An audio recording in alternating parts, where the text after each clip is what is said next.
મધ્યમાં અદ્ભુત એનું રૂપ, માતૃ મંદિર માહી મળે શાંતિનું અનુપ. નમસ્કાર, હું અપેક્ષા વાઝાલા રામાયણ ઇન્સ્ટિટ્યૂટ વતી આપનું હાર્દિક સ્વાગત કરું છું માહિતીની માયાજાળમાં.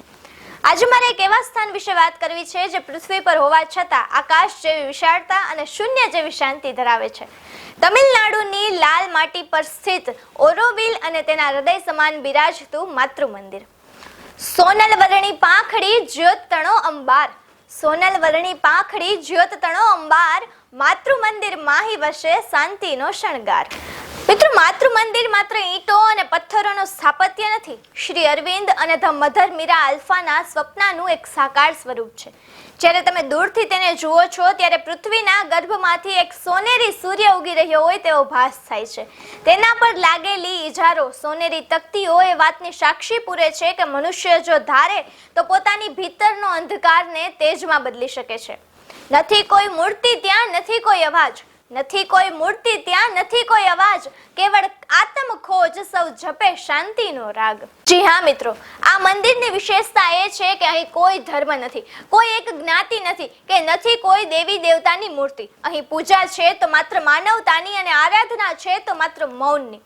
તેના ઇનર ચેમ્બરમાં એક સ્ફટિકનો ગોળો છે. જ્યારે સૂર્યનું એક કિરણ આ વિશાળ સ્ફટિકના ગોળા પર પડે છે ત્યારે આ ત્યાં બેઠેલા દરેક સાધકને અનુભવાય છે કે સત્ય હંમેશા આપણી અંદર જ રહેલું છે, બસ તેને એકાગ્રતાથી જોવાની જરૂર છે.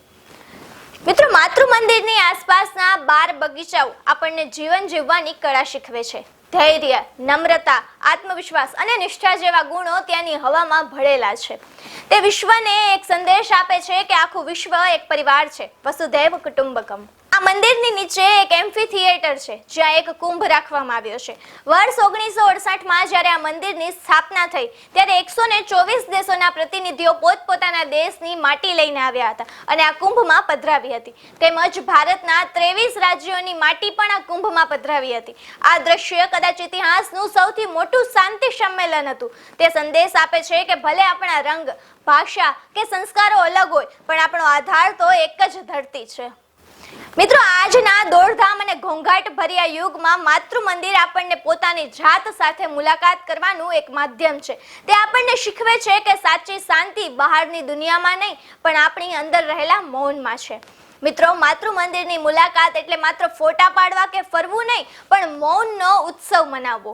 ત્યાં તમે જ્યારે વ્યુઇંગ પોઈન્ટ પર જઈને ઊભા રહીને સોનેરી ગુંબજને જુઓ છો ત્યારે પવનની લહેરો પણ જાણે તમારી સાથે ધ્યાન ધરતી હોય તેવું લાગે છે. માતૃ મંદિર એ પથ્થરનું બાંધકામ નથી, એ એક જીવંત પ્રયોગ છે. એ પ્રયોગ છે માણસમાંથી દેવ બનાવવાનો, અશાંતિમાંથી શાંતિ તરફ જવાનો અને હું માંથી અમે બનવાનો. જો તમને ક્યારે જીવનમાં દિશા ખૂટતી લાગે તો એકવાર આ મૌનના મહાસાગરમાં ડૂબકી મારવા ચોક્કસ જજો. તો ચાલો ફરી મળીશું એક નવી માહિતી સાથે માહિતીની માયાજાળમાં. જય હિન્દ, જય ભારત.